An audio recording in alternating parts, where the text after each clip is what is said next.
بسم اللہ الرحمن الرحیم۔ لاکھوں کروڑوں درود حضرت محمد مصطفیٰ صلی اللہ علیہ وآلہ وسلم پر اور ان کی آل پر۔ میں ہوں عامر کیانی اور آج میں جس ٹاپک کو لے کر آیا ہوں اس کا نام ہے ہلدی کے فائدے اور نقصانات۔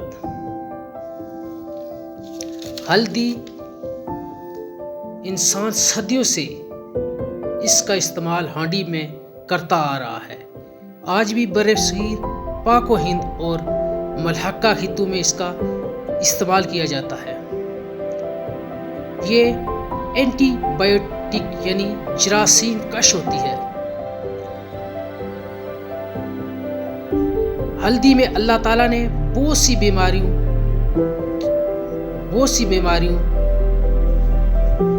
میں شفا رکھی ہے۔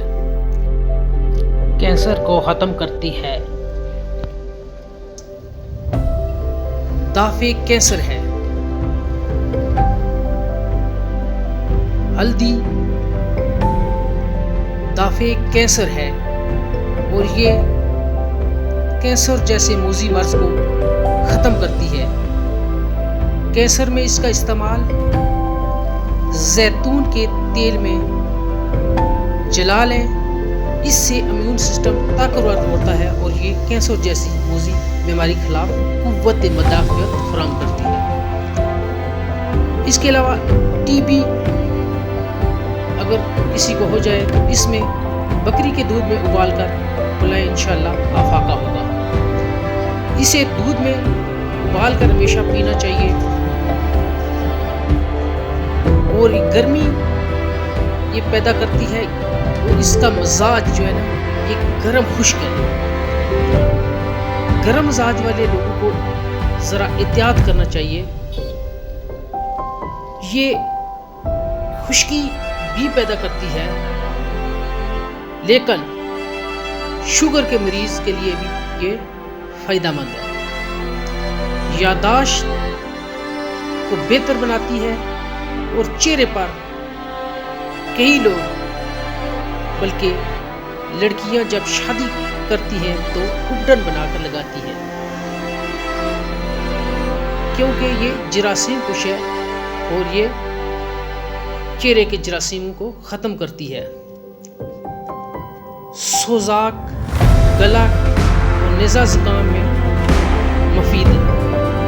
کورونا میں بھی اگر یہ شہد کے ساتھ استعمال کی جائے تو بہت ہی اچھے رزلٹ دیتی ہے۔ یہ اندرونی زخموں کو ٹھیک کرتی ہے۔ جب بھی لوگ پہلے گرتے تھے یا چوٹ لگتی تھی ان کو دودھ میں ہلدی ملائی جاتی تھی تو الحمدللہ ٹھیک ہو جاتے تھے۔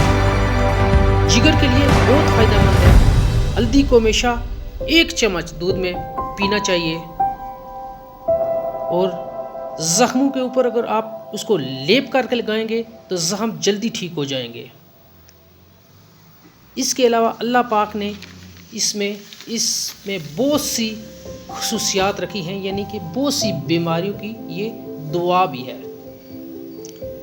تو میری آپ سے یہی ریکویسٹ ہے، جس طرح میں پہلے آپ کو بتاتا رہتا ہوں کہ کسی بھی چیز کا زیادہ استعمال انسان کے لیے نقصان دہ ہوتا ہے، تو برائے مہربانی اپنے مزاج کے مطابق اس کا استعمال کریں اور گرم مزاج والے آدمی اس کا کم سے کم استعمال کریں۔